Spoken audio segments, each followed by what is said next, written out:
Hello everyone, welcome back to the channel.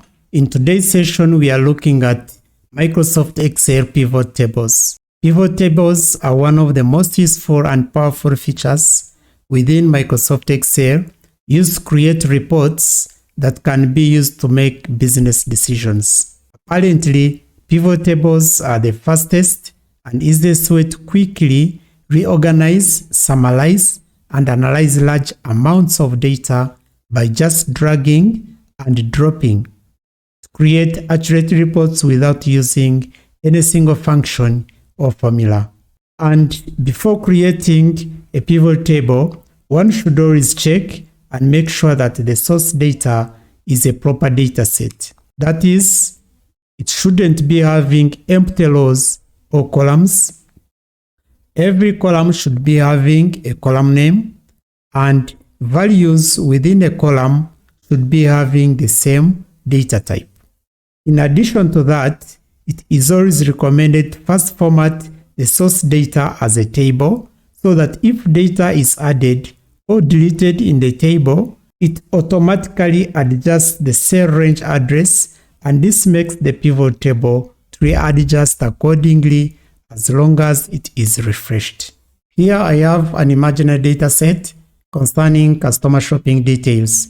It has several columns and thousands of records. If I want to know the exact number of records, I select any column, then I come in the status bar here.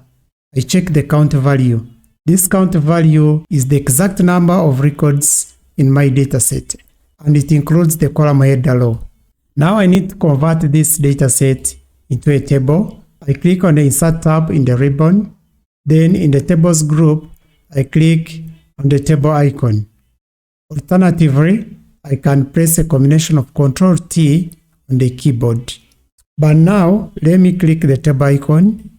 It brings the Create table, and it automatically detects the cell range address. This is because my data is a proper data set. Also, my data already has headers, so I leave my table has headers checked. I click OK. Here I create a table, but now I need to give it a name. So I have to come to Table Design tab. Under Properties group, in the Table Name section, I type the name of my table. I can call it Sales, and I press Enter. I need now to create a pivot table. I again click on the Insert tab in the ribbon. Then in the Tables group, I can either click on Recommended Pivot Tables or I click on Pivot Table icon. When I click on Recommended Pivot Tables, it opens a Recommended Pivot Tables dialog box. From these suggestions, I can choose a pivot table in case there is one of my interest. But for purposes of this session, I want to create a pivot table from scratch. So let me close this. I come back here in the Tables group. I click on Pivot Table icon. It opens Create Pivot Table dialog box. In this first section here, I need to specify the address of my data, but because my data is in a table format, it automatically detects the table and brings the table name here. In case it is not there, then you need to specify the cell range address. The second option, you need to specify where you want to place the pivot table. You can either place the pivot table in a new worksheet or in the existing worksheet. For the existing worksheet, I need to check this option, click the arrow, then I choose the cell range address. But I want to insert in a new worksheet, so I click this arrow, I come and check the new worksheet option, I click OK. Here I can also decide to place it in the workbook's data model, but we shall look at this later. So let me insert in a new worksheet, click OK, and it opens a pivot table and it creates a new worksheet here. So I have a blank pivot table, and on the right side here, I have a pivot table fields dialog box. In this dialog box, it displays the field list. This field list are column names from my Excel table. Then there is this section with these different areas.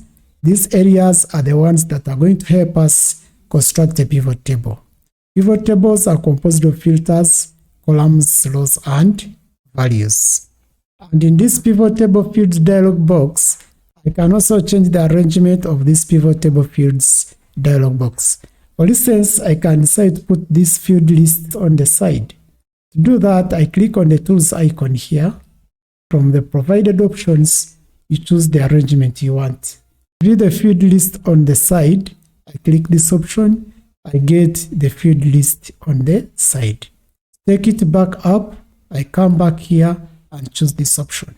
But my preference is usually viewing them on the side. Come back and choose this option. And this field list is arranged according to the arrangement of columns in my Excel table. To change the arrangement, I can sort by again clicking on the tools icon and sort A to Z. Here I sort the fields in ascending order. To go back to the arrangement from the Excel table, I click here, then I come back and choose sort in data source order. And now here, in case you click outside the pivot table, for instance, if I click any cell here, the field list dialog box disappears. To bring it back, you need to click inside the pivot table.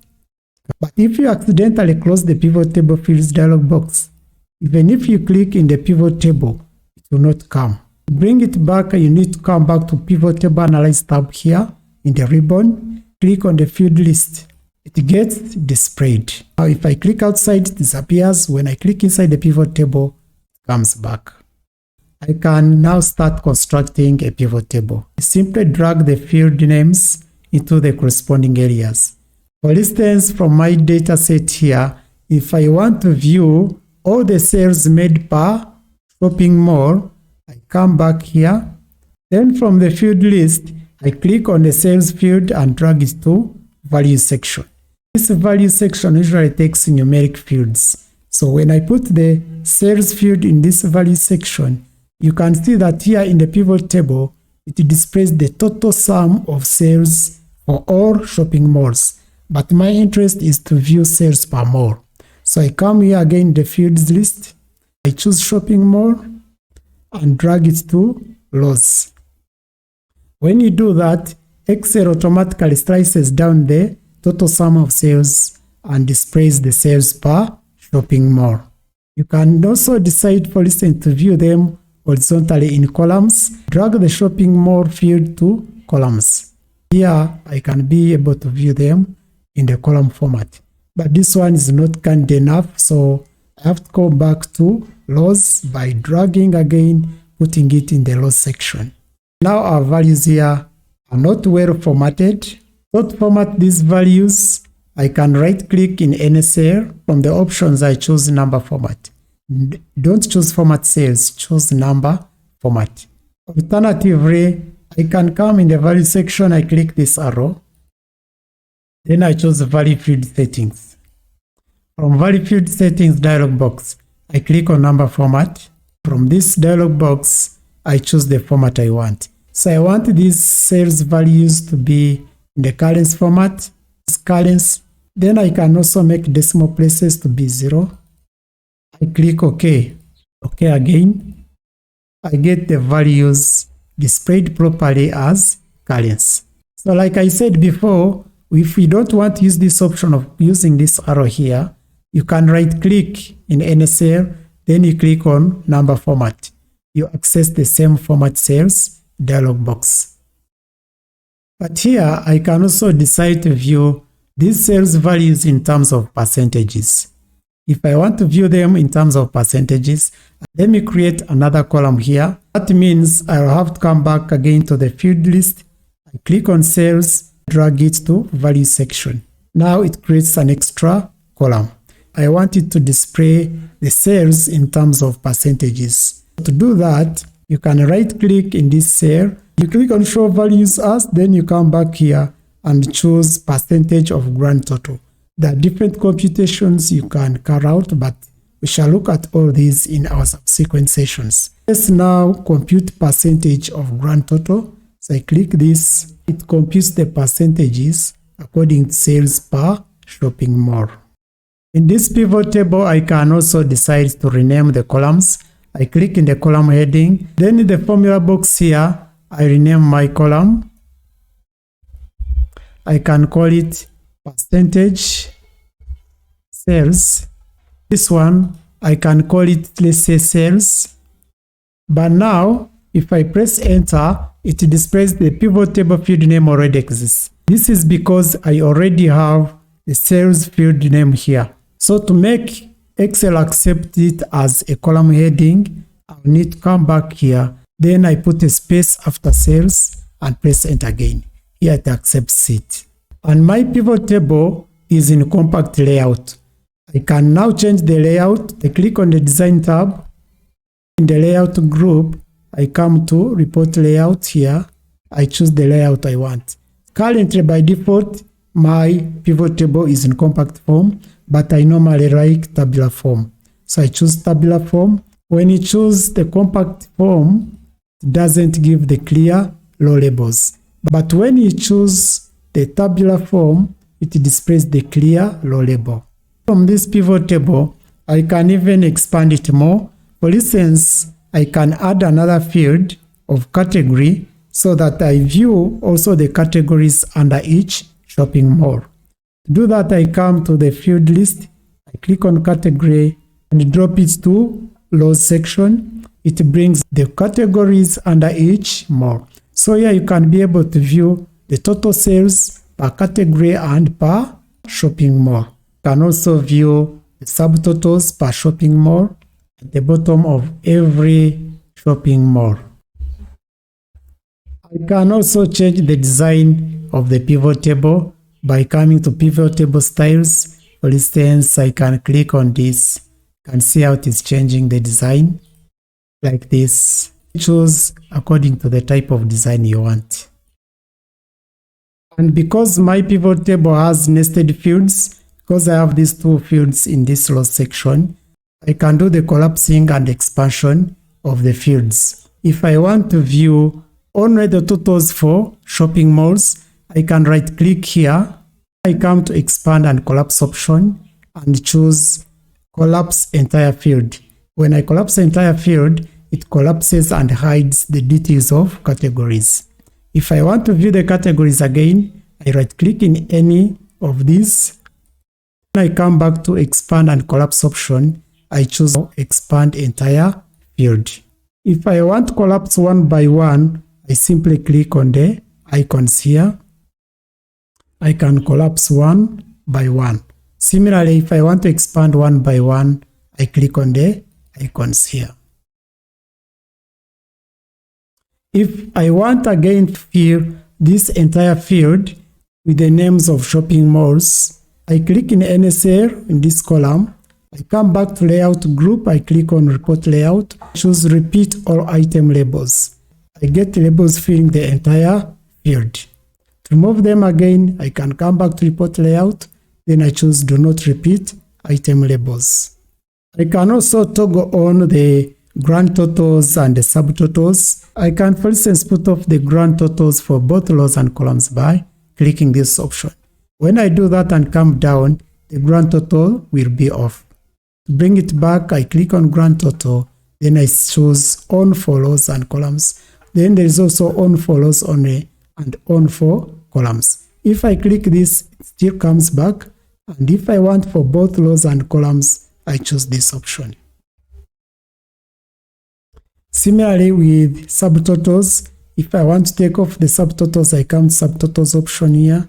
I choose show all subtotals at the bottom or show all subtotals at the top of the group, or do not show. For instance, if I say do not show, they all disappear. The subtotals disappear. If I want them back, I click on subtotal, then I choose show all subtotals at the bottom of the group. So you can see that once you have fields nested, you create something like a hierarchy here, which you can easily expand or collapse. Now let me carry out another analysis. Let me show you another example. To remove this pivot table, I can now drag all these fields out of the sections. So to remove them, you simply click and drag and take them back. Now I have blank areas. I want to begin a fresh analysis. In the first example, I was summing the cells. Now I want to make the count. So I bring the cells field again to value section. And remember now here I have the sum. but my interest is the counts. So I can now change the aggregation of the values. To do that, again, I can click this arrow, come to field settings.